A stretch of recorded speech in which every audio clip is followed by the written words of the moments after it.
बात मुआशी फ्रंट से आने वाली खबरों पर करेंगे, जिनके मुताबिक जुलाई 2025 के दौरान पाकिस्तान का तजारती खसारा 44% तक बढ़ गया है, जिसकी वजह दरामदात में इजाफा बताया जा रहा है। मीडिया रिपोर्ट्स के मुताबिक पाकिस्तान की इंपोर्ट्स में एक्सपोर्ट्स के मुकाबले में 2 गुना इजाफा जो है वो देखा गया है। जबकि इसके साथ साथ ये खबर भी आ रही है कि जुलाई के महीने में महंगाई की शरह बढ़कर 4% से ऊपर चली गई है, जो कि गुज़िश्ता 7 माह की बुलंद तरीन शरह है।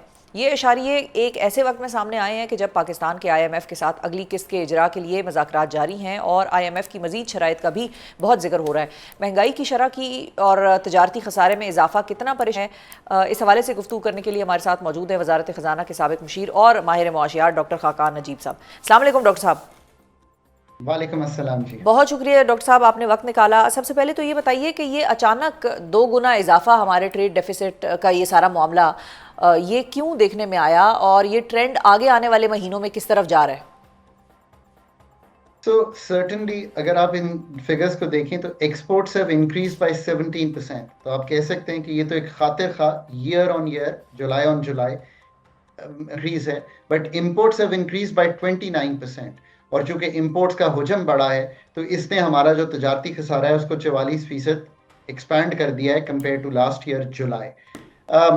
पाकिस्तान फिर वहीं पे खड़ा हुआ है कि जैसे ही इकोनॉमी को ईज ऑफ होने देते हैं और थोड़ा सा इम्पेटस देते हैं तो पाकिस्तान की इंपोर्ट बिल उस तरह बढ़ जाता है और एक्सपोर्ट्स उसको मैच नहीं करती। इसीलिए पाकिस्तान की जो स्टेबिलिटी या मैक्रो स्टेबिलिटी में या स्टेबलाइजेशन मेशन में बार बार IMF पाकिस्तान को खुलने नहीं देता। जो 11% का पॉलिसी रेट है उसको कम नहीं होने देता कि क्रेडिट ईज हो, फिर लोगों के पास पैसे आए, लोग गाड़ियां खरीदें, इंपोर्ट हो पार्ट्स की, इंपोर्ट का खर्चा बढ़े। So we still have to trend कि हम पाकिस्तान की इंपोर्ट्स को एक तरह से कदगन तो नहीं मैं कहूँगा, बट ईज ऑफ ना होने दें और एक्सपोर्ट की परफॉर्मेंस को डाइवर्सिफाई करके टेक्सटाइल से आगे बढ़ के leather, garments, pharmaceutical, food products, ये सब काम करें। ये इस चीज़ की अक्कासी करता है कि बगैर प्रोडक्टिविटी के रिफॉर्म्स की, बगैर एनर्जी सेक्टर की एफिशिएंसी को ठीक करके, लिबरलाइजेशन, डीरेगुलेशन, प्राइवेटाइजेशन करके, बगैर पाकिस्तान का जो ओवरऑल रेगुलेटरी फ्रेमवर्क है उसमें आसानियां पैदा करके, बगैर इन्वेस्टमेंट टू GDP जो 13% पे है पाकिस्तान का, पब्लिक सेक्टर भी लो है, प्राइवेट सेक्टर भी लो है, इसको ठीक करके जब तक राग़िब नहीं करेंगे आप पाकिस्तान को इस तरफ और जो पैदावारी सलाहियत एग्रीकल्चर मैन्युफैक्चरिंग की बढ़ाएंगे नहीं, तो आप कभी भी ये जो एक्सपोर्ट कंपेटिटिवनेस है इसको ठीक नहीं कर पाएंगे और आप आगे बढ़ के इस तजारती खसारे और फिर करंट अकाउंट का जो डेफिसिट आ जाता है उसमें निकल नहीं सकते। That is one of the reasons. लोग कहते हैं ना कि जी पॉलिसी रेट कम कर देना चाहिए था। मैं बार बार समझाता हूं कि जब तक आप रिफॉर्म नहीं करेंगे तो क्रेडिट जो है वो मुल्क में सस्ता नहीं कर सकते। डॉक्टर साहब ये बताइए कि गवर्नमेंट तो ये कहती है कि हम तो बड़े रिफॉर्मिस्ट्स की अप्रोच पे चल रहे हैं और बड़ा रिफॉर्म कर रहे हैं, तो फिर गवर्नमेंट गलती कहाँ पर कर रही है? क्योंकि जो भी आपने बातें बताई हैं वो है तो सारी लॉन्ग टर्म, लेकिन फिर गवर्नमेंट कहाँ पर मैसअप कर रही है इस वक्त? That's a truly good question. So हमें पहले ये समझना है कि जो चैलेंज का एक्सटेंट है वो क्या है और उसके मुताबिक जो रिस्पॉन्स की क्वालिटी, क्वांटिटी और स्पेसिंग है वो कैसे करनी है। अथॉरिटीज हर वक्त कोई ना कोई काम कर रही होती हैं, ऐसा नहीं है। आप SOE लॉ बनाते हैं जी SOEs को बेहतर करें, पर क्या SOE लॉ से SOEs बेहतर हो जाएंगी या बोर्ड तब्दील करने से? आप रिफॉर्म का आप तो ये कहेंगे कि हम बहुत रिफॉर्म कर रहे हैं, हम SOE के प्लान्स भी बना रहे हैं, पर हम पिछले 15 साल से यही काम कर रहे हैं।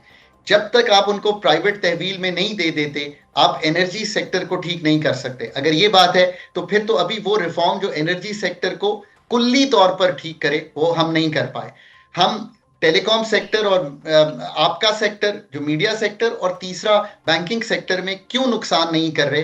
बिकॉज हम इसको कुल्ली तौर पर प्राइवेट हाथों में दे चुके हैं।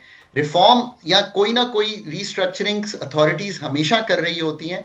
It's the depth, it's the quality and it's the quantity of reform. जो चैलेंज मुल्क को दरकार है एक्सपोर्ट को ठीक करने का, कंपेटिटिव मार्केट्स बनाने का, उसकी समझ के लिए आपको जो डॉक्टर्स की जरूरत है सर्जिकल ट्रीटमेंट की, जब तक वो टीम नहीं पुट टुगेदर करेंगे और वो उस डेप्थ की सर्जरी करें कि इस चीज में से निकलें, तो जुलाई के फिगर्स आपको आज भी यही बताते हैं कि export competitiveness remains to be an issue और पाकिस्तान का import to GDP is not your issue, the issue is your export to GDP holding at 9.5%।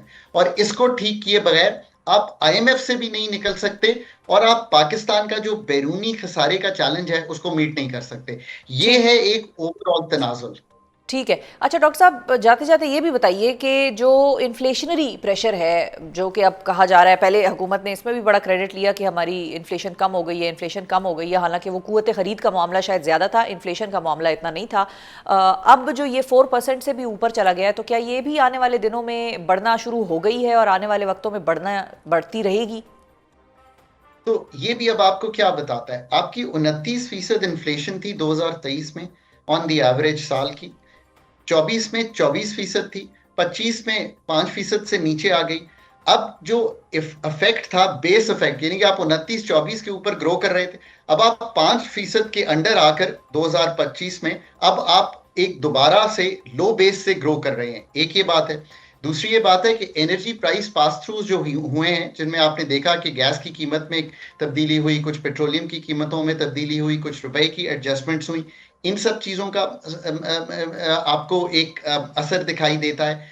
दूसरी ये बात है कि आज भी मैं वही दोबारा बात करूंगा कि लॉन्ग टर्म में अगर आपने इन्फ्लेशनरी ट्रेंड को 5 से 7% पर रखना है, तो उसके लिए जब तक आप सप्लाई साइड की प्रोडक्टिविटी, यानी कि अगर इस वक्त फार्म से चीज चलती है और आपके घर आती है और 20 से 30% जाया हो जाती है, तो इन्फ्लेशन कभी भी कम नहीं होगी मुल्क में। अगर हमारी पैदावारी सलाहियत उन ममालिक से जो 5 मेजर क्रॉप्स हमारे साथ तरह उगाते हैं आधी या 1/3 पे है, तो कभी भी इन्फ्लेशनरी ट्रेंड नहीं टूटेगा। अब ये सारे वो मुहर्रिकात हैं जिनको ठीक करने का, और the good news for Pakistan is macro stability है, जिसका मतलब है कि खसारे संभल से गए हैं।